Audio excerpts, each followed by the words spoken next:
D'accord.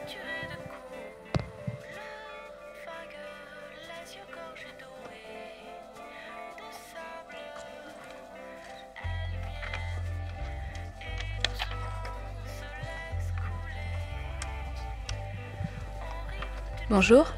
Oui, donc les micros fonctionnent bien. Donc bonjour à toutes et à tous. On va commencer, puis ça fera peut-être arriver les gens. Donc je suis ravie d'animer cette table ronde autour de la thématique du handicap, ou plutôt des handicaps, aux côtés de Nicolas Baltenec, qui est maître de conférences en psychologie du développement à l'Université de Lyon 2, et de Shems Eddy Nassini, qui est doctorant en urbanisme à l'Université d'Angers.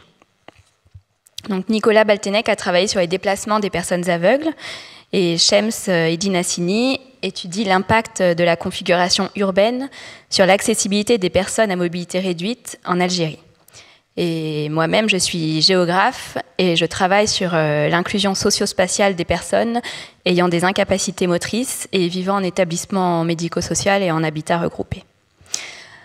Avant de donner la parole à Nicolas et à Shems, j'aimerais introduire cette session en revenant sur la notion de handicap. Tout d'abord, j'aimerais rappeler que le handicap est le premier motif de discrimination en France, d'après le Défenseur des droits. Et lorsqu'on évoque la notion de handicap, nous avons tous d'autres mots qui nous viennent à l'esprit. Donc, j'en cite quelques-uns: déficience, incapacité, autisme, surdité, fauteuil roulant, accessibilité, inclusion, discrimination, avec des représentations positives ou négatives. Que l'on fasse référence au corps, à la façon de se mouvoir, à l'environnement, aux aménagements urbains ou aux droits humains, on fait implicitement référence à des approches du handicap qui ont évolué au fil du temps, et j'aimerais revenir sur les deux grands modèles qui ont structuré la pensée autour du handicap. Donc aujourd'hui, deux grands modèles coexistent, le modèle individuel et le modèle social. Le modèle individuel a prédominé pendant longtemps, et donc il définit le handicap comme un manque, comme un dysfonctionnement, appelant à intervenir sur la personne pour l'éduquer, la réparer, l'appareiller par des prothèses, la rétablir par des médicaments, lui enseigner des techniques, des savoirs pour compenser ses limitations. Donc ce modèle individuel, qui est aussi appelé modèle médical, se focalise sur la rééducation des personnes handicapées, sur leur normalisation, par exemple via des implants cochléaires pour que les sourds entendent, ou via une prothèse pour que des personnes amputées marchent. Jusque dans les années 70, ce modèle a prédominé et le handicap était considéré comme un corps défectueux. Nombre de personnes étaient alors enfermées dans des structures isolées à l'écart de la société. À partir des années 60-70, des mouvements de personnes handicapées ont réorienté les débats autour du handicap en insistant sur les conséquences des barrières sociales et environnementales, telles que les transports et bâtiments inaccessibles, les attitudes discriminatoires et les stéréotypes culturels négatifs. Corrélativement à cet activisme politique, s'est développé un courant académique outre-Manche, les Disability Studies, et des chercheurs et activistes se sont opposés à ce modèle individuel. Pour eux, ce modèle individuel définit le handicap comme un problème individuel dans la mesure où sa cause est une limitation fonctionnelle, donc une déficience biologique ou mentale devant être traitée médicalement. Et donc, ils s'opposent à cette idée parce que dans ce modèle individuel, devenir handicapé, c'est une tragédie qui conduit à la stigmatisation et à la formation d'une identité négative. Il formalise alors un autre modèle, qui est le modèle social du handicap. Et donc, par réaction, le modèle social repose sur une séparation stricte entre déficience et handicap. La déficience est alors définie comme le résultat des barrières physiques, sociales ou culturelles dressées par la société et qui empêchent les personnes atteintes d'une déficience de participer pleinement à la société ordinaire. Autrement dit, le modèle social repose sur un renversement de causalité. Le handicap n'est alors pas produit par une déficience, mais par la société. L'accent est mis sur les notions d'oppression et d'exclusion sociale. Les années 90 et 2000 ont ensuite été marquées par un mouvement de rééquilibrage et le corps a été réintroduit dans les réflexions.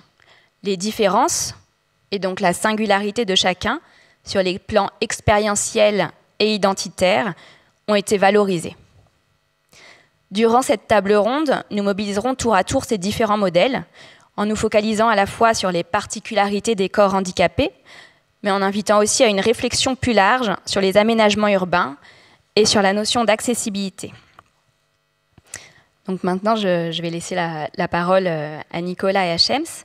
Et j'aimerais que dans un premier temps, ils nous présentent les publics auprès desquels ils ont enquêté et la diversité de ce que peuvent représenter les catégories donc de la déficience motrice pour Shems et de la déficience visuelle pour Nicolas. Nicolas, je te propose de commencer. Merci Noémie. Alors, la déficience visuelle, peut-être pour introduire, vous donner quelques chiffres. Il y a à peu près 1,7 million, 2 millions de personnes qui sont déficientes visuelles, sévèrement déficientes visuelles.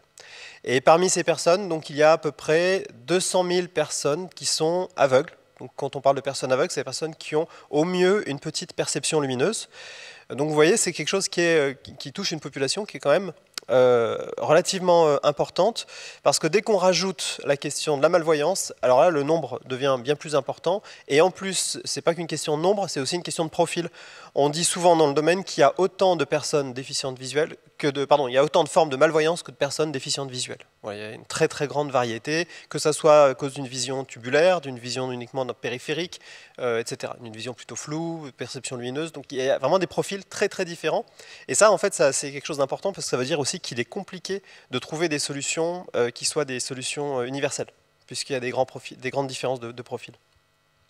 La deuxième chose aussi que je voulais vous dire par rapport à la vision, c'est que dans le développement de l'humain, la vision a un rôle très important, très, très particulier, dès les premiers instants, dès les premières heures de la vie, et ensuite dès les premières semaines et dès les premiers mois. Par exemple, la vision va guider la coordination. Vous avez tous vu un petit bébé attraper un objet, interagir avec un objet. Cette coordination entre la vision et le toucher est quelque chose qui est fondamental pour l'interaction avec le monde extérieur et avec les autres, et donc pour la représentation aussi qu'on va se faire de ce monde. La vision aussi contribue beaucoup au redressement du corps. Elle va donner à l'enfant le besoin de se relever, d'aller explorer plus loin. Sans cette vision, on observe un comportement qui est souvent très différent chez les enfants déficients visuels, avec parfois des replis au niveau des membres, au niveau du tronc, etc. Le lien entre développement moteur et développement visuel est très important, parce qu'en fait, parfois, les personnes qui diagnostiquent chez les petits-enfants des troubles moteurs se trompent. En fait, les enfants n'ont pas de troubles moteurs, mais ils ont des troubles visuels qui se manifestent par une absence de motricité. Et donc le problème n'est pas moteur, mais le problème est un problème visuel. Et puis la dernière chose qui nous intéresse particulièrement aussi ici, c'est que la déficience visuelle, la cécité chez l'enfant, entraîne un retard à la marche qui est très important. Un petit bébé marche en général vers 12 mois, un petit peu avant, un petit peu après. Pour un enfant déficient visuel, on peut avoir des retards qui vont entre 1 et 2 ans de retard. Donc ils ne marchent pas à 1 à 2 ans, ils ont 1 à 2 ans de retard sur les enfants voyants. Donc c'est tout à fait considérable, 1 ou 2 ans dans le développement d'un enfant de cet âge-là, c'est des choses qui sont considérables. Et donc ça permet de bien comprendre que la locomotion est quelque chose de majeur dans la déficience visuelle. Voilà, alors pourquoi la déficience visuelle est un problème pour se déplacer? Je dirais pour trois grandes raisons. La première raison, c'est qu'on ne peut pas anticiper les obstacles. On perçoit le monde de proche en proche, et donc on ne peut pas anticiper des obstacles qui se présentent devant nous, avec lesquels on va se choquer, qui vont générer du stress, de la crainte, de la peur, et puis qui vont nous empêcher de nous construire une représentation très, très facile des environnements. La deuxième chose, c'est qu'on ne peut pas vraiment élaborer de trajectoire. Il n'est pas vraiment possible de se dire je vais marcher tout droit. On vous montrera tout à l'heure une petite illustration à ce sujet-là qui sera assez éloquente et qui vous parlera. Et puis enfin, marcher sans voir, c'est être dans un état de vigilance, et ça vous pouvez faire l'expérience vous-même, c'est être dans un état de vigilance absolument permanent, et donc en termes de fatigue cognitive, c'est quelque chose d'extrêmement important. Quand on se déplace sans voir, on est extrêmement vigilant à tous les indices sensoriels qui viennent de notre environnement. Ces indices sensoriels, donc, ils ne sont pas visuels, donc ils peuvent être auditifs, ils peuvent être olfactifs, ils peuvent être thermiques, la sensation du soleil sur la peau, tout un tas d'informations qui sont utiles pour se dire où je suis, où je vais et comment je vais m'y déplacer. Donc, c'est vraiment les grandes difficultés qu'on rencontre quand on se déplace sans voir.